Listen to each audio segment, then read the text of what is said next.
Welcome to the Jill on Money Show. It's Tuesday, November 15th, and we are here trying to help you make better financial decisions. And I am feeling very comfortable saying this. I can guarantee that if you go onto our website, there will be something of interest for you on that website. Even if you go back every couple of days, there's always something new. There's something exciting. There's something fresh. It can be a new show. It could be a video of my TV hit. It could be a beautiful new way to approach your money with 10 bold steps to turn chaos into opportunity, AKA you can pre-order my book called The Great Money Reset.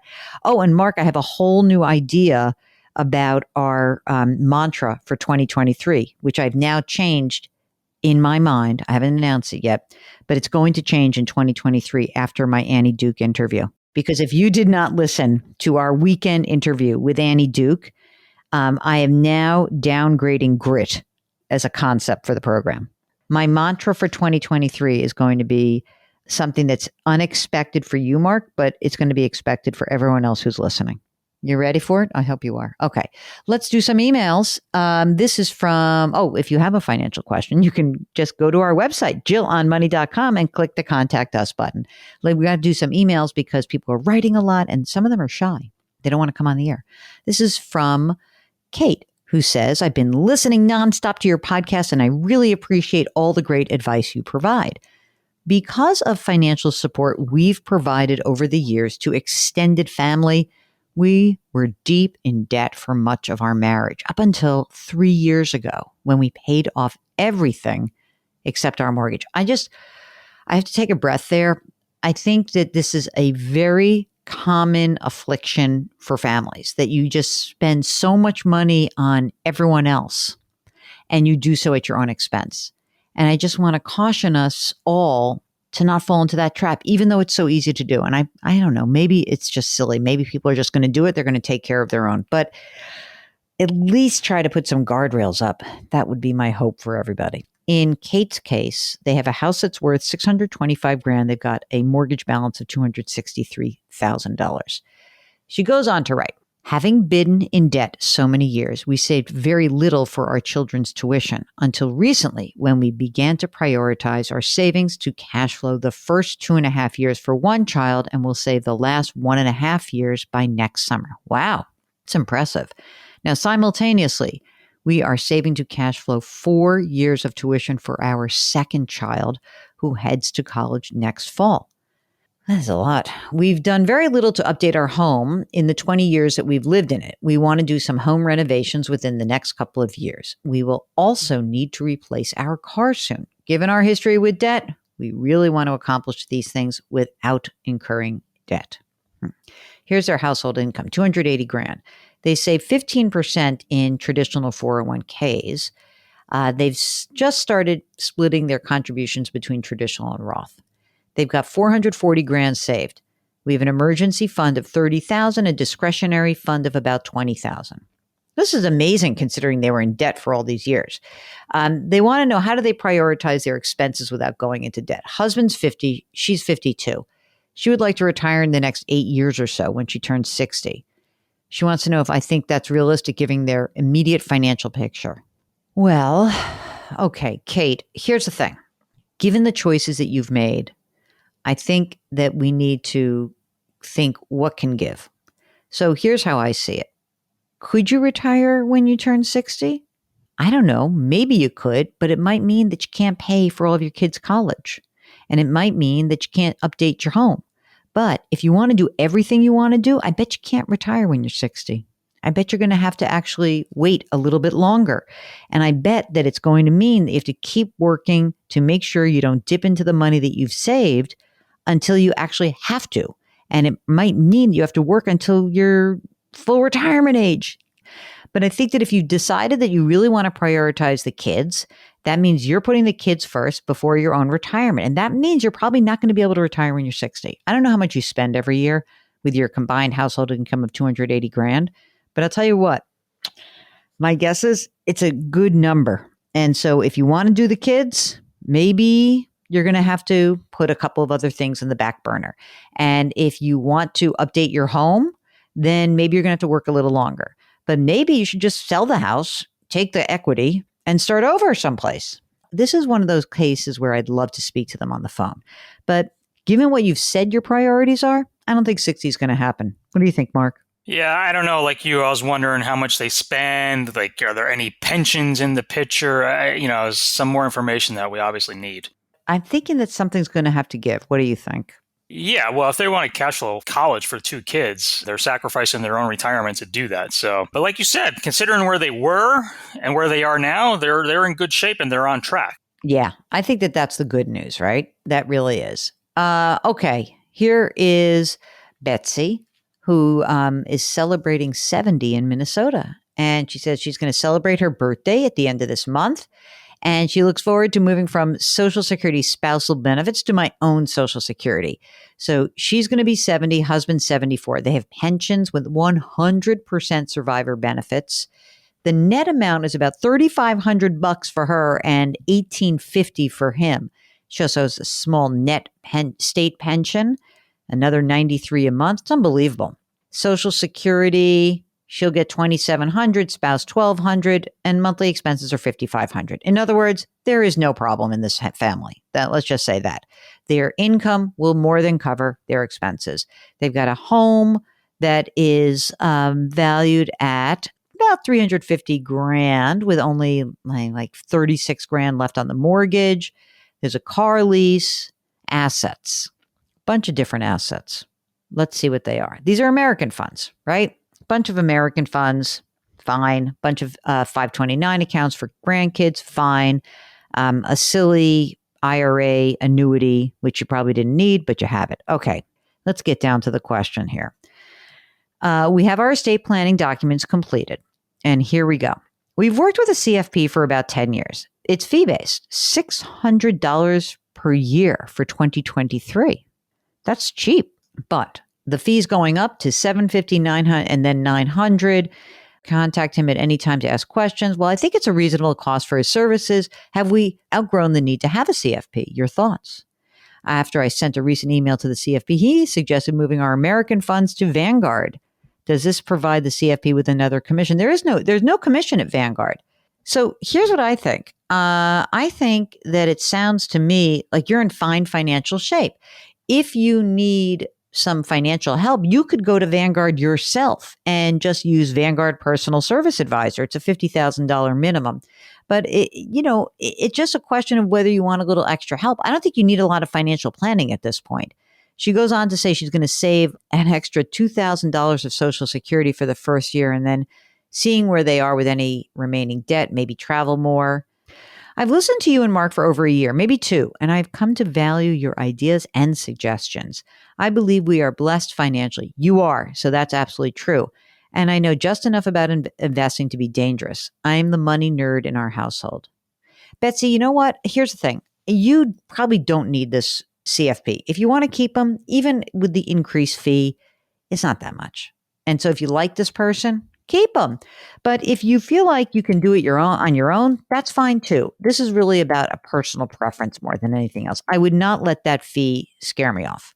All right, this is from Richard. Can I retire? I'm 64 years old. I am still employed full time. Probably will look to work until I'm 68. I'm married. My wife does not work. She's 56 years old. House is paid off. I have $1.5 million in my IRA account, $120,000 in my Roth IRA, $25,000 in my HSA, and I'm currently contributing $20,000 a year to my company 401k, about $80,000 in this account.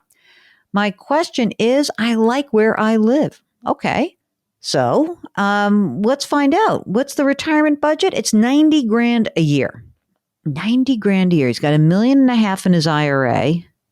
What do you figure the Social Security will be? Let's think that he gets Social Security, but he's got a younger wife. This seems a little close to me. So the property tax is not that expensive. There's no kids, excellent health. He makes 150 grand a year. So I don't know, like it's good and the house is paid off. The taxes are not. What's the maintenance of this house? He's also going to get a little bit of money from an annuity payment, but I think he can stay in LA. I just think he might have to work an extra year or two. Okay, so again, gang, for every $1 million that you have saved, you have to think about that you have about 30 or 35 grand that can come from that. So, if he could get to 2 million, then you'd have about 60 grand plus your social security and your monthly annuity payment. You might make it. $1.5 million is short of two, as we now know, by about $500,000. I don't know, like maybe if markets bounce back, maybe if you keep working, maybe 4 more years, but it's close. And I don't think it's about living where you live. It's more about how much money you spend. And so if you could pull your spending back a little bit and say like, well, let's run the numbers at 75 grand versus 90, that might be different. Or if your wife worked, but because she's younger, so she's not going to get Social Security for a while. And because she doesn't work, it's all on you, dude. I think it's close. And by the way, he has his estate planning. I like that people are proactively answering that question before they even like ask their question. I love that. I think he's close. I think he's a little bit on the bubble. I'm wimpy. I probably wouldn't count on 68. I'd probably count on 70.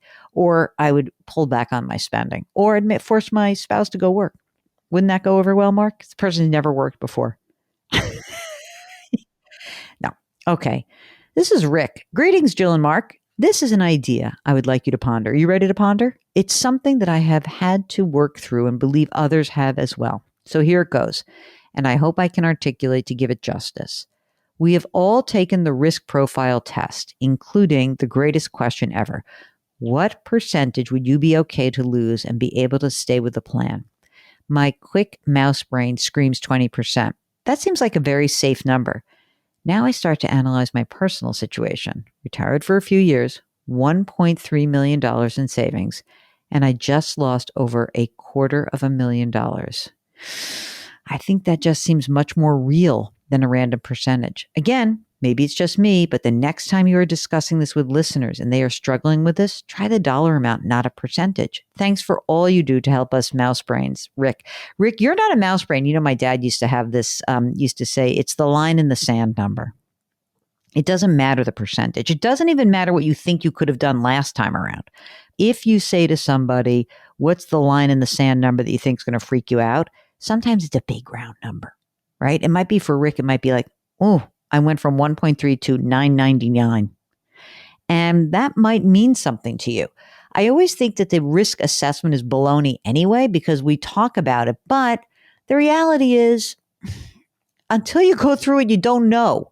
And sometimes that risk assessment, you lie to yourself. Of course, abstractly, 20% I could stick with it because I know it's coming back. Or right now, it hasn't happened. But when it does happen, it's scary. And you know how you know it's scary? Mark, how many emails have we gotten from people who are scared in the last year? Oh, even in the last 6 weeks or so, that's probably the most common topic that we're getting right now. Right. I'm freaked out. And of course, it'll probably happen the moment that markets turn. But I'm not saying they're turning. I'm just saying that you never know. I wrote an article on the website over the weekend called, Is the Tech Route Over? And at the middle of the article, I write, I don't know. I don't know. I really don't. But what I know is when you think that you just can't take anymore, or you think you know better, then you think you better reassess in general and think through what you can really manage. Okay. All right. This is from Kimberly. Hello, Jill and Mark. I hope you are both well. I'm writing to update you on my situation and how we implemented your advice from the spring. I've called you several times. I thought you might like to hear this. Isn't that nice? I like the update.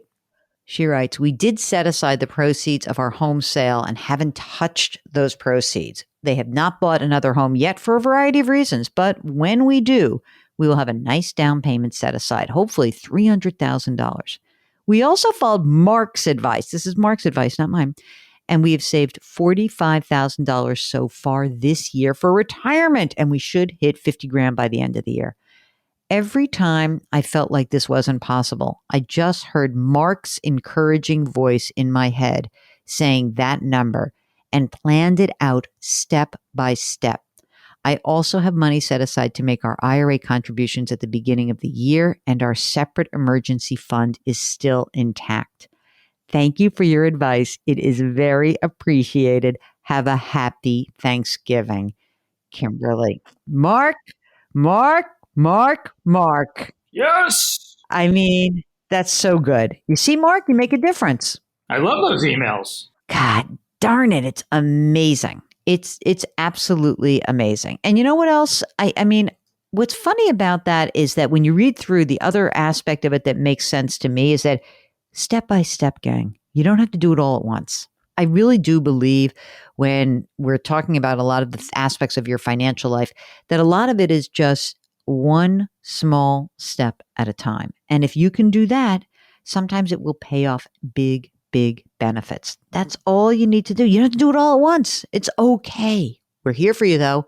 Anytime along your journey, if you need help, give us a holler. Go to JillOnMoney.com, click the Contact Us button, send us your notes, let us know what's going on, update us.